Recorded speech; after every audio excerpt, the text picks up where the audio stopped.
China comunista surge no pós, né, Segunda Guerra, em 49, então ela emerge ao mundo já dentro de um cenário muito sui generis, né, ou seja, é um país que emerge ao mundo depois de passar décadas de Guerra Fria, décadas de Guerra Civil, né, emerge ao mundo como um país comunista no meio do confronto bipolar, e tem que desenhar a sua estratégia internacional levando em consideração esses elementos estruturais. Ou seja, de um país que passou décadas em guerra civil, de um país que foi ocupado durante a Segunda Guerra pelos japoneses, né, e que chega ao mundo no meio de um confronto entre Estados Unidos e União Soviética, um confronto, né, não direto, como sabemos. Então, ao longo das primeiras décadas da China enquanto República Popular, há esse movimento, sobretudo comandado pelo Mao Tse-tung, de se aproximar de certas partes do mundo que não eram exatamente alinhadas nem a um lado nem ao outro, ou seja, de se firmar no mundo como um país não alinhado, líder do terceiro mundo. E a partir dos anos 70, em especial, que é uma época muito importante para a China, porque é o período de transição de lideranças, né? O Mao Tse-tung morre em 76, é o mesmo ano que morre o Zhou Enlai, e no final da década emerge ao poder uma nova coalizão de elites políticas comandada pelo Deng Xiaoping, que é quem comanda o processo de abertura do país. Então a gente começa a falar, a gente que eu digo, né, a literatura, os especialistas, começa a falar em uma política externa do baixo perfil, em especial a partir desse período. Qual era a lógica do Deng Xiaoping? Bom, vamos priorizar o nosso desenvolvimento econômico, vamos priorizar a nossa reorganização interna, o nosso processo de modernização das Forças Armadas, da nossa indústria, da nossa agricultura, da nossa ciência e tecnologia, e vamos tentar delinear a nossa atuação externa de maneira a não causar percalços, a não trazer obstáculos a esse processo. Então a China, vamos dizer ali de meados, particularmente para o final dos anos 70, até o início do século XXI, nosso presente século, direcionou a sua estratégia externa quase que de forma reativa. Ou seja, era um país que não se envolvia muito em litígios muito sérios, que não verbalizava de forma agressiva as suas posições, né? Tem um aforismo muito, muito conhecido do Deng Xiaoping, que ele dizia que não importa a cor do gato, né? O importante é que ele pegue ratos, né? Então essa era muito a ideia do baixo perfil, que tinha muita relação com o privilégio, né, do desenvolvimento econômico. Então essa era a condição sine qua non da estratégia externa da China. Mais recentemente, e veja que isso é natural, tá? Na medida em que um país passa 3 décadas crescendo a 10, 11, 12%, né? Na medida em que o país vai robustecendo suas capacidades militares, vai se tornando a principal parceira comercial e de investimentos de boa parte do mundo, né? Vai se expandindo em várias frentes, militar, tecnológica, econômica. Então é natural que não seja tão simples você simplesmente ser reativo, você ser discreto, ser baixo perfil. Seja porque vai ser necessário que você próprio se posicione de forma mais enfática, seja porque a comunidade internacional, seus parceiros, vão cobrar esse tipo de posição. Então, uma mudança fundamental que vem se observando na atuação internacional da China, mais recentemente, em especial depois da chegada do Xi Jinping, né, à presidência, ele assume como secretário-geral do partido no final de 2012 e como presidente no início de 2013. Então, uma mudança fundamental tem sido precisamente o que você está mencionando como assertividade. Uma assertividade, Rairo, que se manifesta tanto retoricamente, né, verbalmente, como na prática. E essa mudança mais recente, eu estou usando mudança, mas na literatura a gente pode usar termos mais refinados, né, como ajuste, inflexão. Vamos falar mudança aqui, já que é uma conversa mais informal. Essa mudança, né, de orientação política, ela é fruto tanto de processos de cunho burocrático e organizacional, que eu posso mencionar daqui a pouco, como também é fruto de uma mudança de orientação política. E aí o que eu quero dizer é que essa estratégia de assertividade, ela se diferencia da estratégia do baixo perfil em pelo menos 3 aspectos, né? O primeiro, na estratégia do baixo perfil, que é aquela da época do Xiaoping, que passou pelo Jiang Zemin, passou um pouco pelo Hu Jintao também, era uma estratégia que privilegiava, enfatizava a cooperação estratégica baseada no melhoramento da confiança mútua.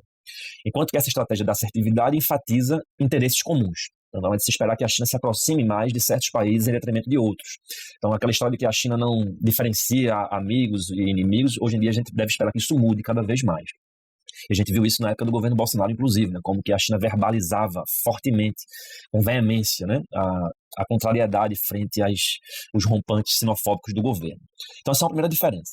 A segunda diferença é que os lucros econômicos, o desenvolvimento per se, ele segue sendo importante, mas ele tem menor importância, vamos dizer assim, relativa do que a moralidade, do que o senso de justiça, do que o senso de amizade. Ou seja, a moralidade, as palavras não são meramente areia na água, elas importam, né? Os discursos importam. E uma terceira diferença, é de que o relacionamento da China com certos países em específico leva em conta o caráter das relações bilaterais prévias. Então, amizade, moralidade, justiça, confluência de discursos, tudo isso hoje importa muito mais para a China. E em relação ao baixo perfil, em que o desenvolvimento era a condição-chave, agora o que a gente deve ver mais é a China buscando fazer mais amigos do que propriamente buscar lucro. Então, o lucro será importante? Óbvio que sim. Mas cada vez mais é importante também consertar posições em organismos multilaterais, afinar discursos frente a momentos de crise, como esse da guerra da Ucrânia, por exemplo, né?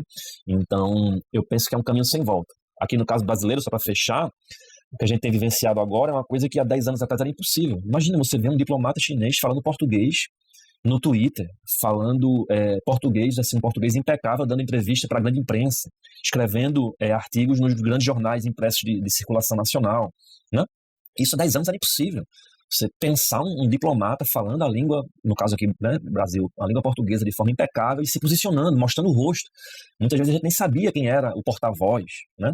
Então isso estou dando no caso brasileiro porque é mais próximo da gente, mas isso acontece também na Austrália, na Índia, no Paquistão, né? Então penso que é um caminho sem volta, a gente deve esperar cada vez mais, sim, uma China mais assertiva e ainda discreta, mas menos de baixo perfil, eu diria. Vamos falar um pouquinho sobre os resultados do 20º Congresso do partido.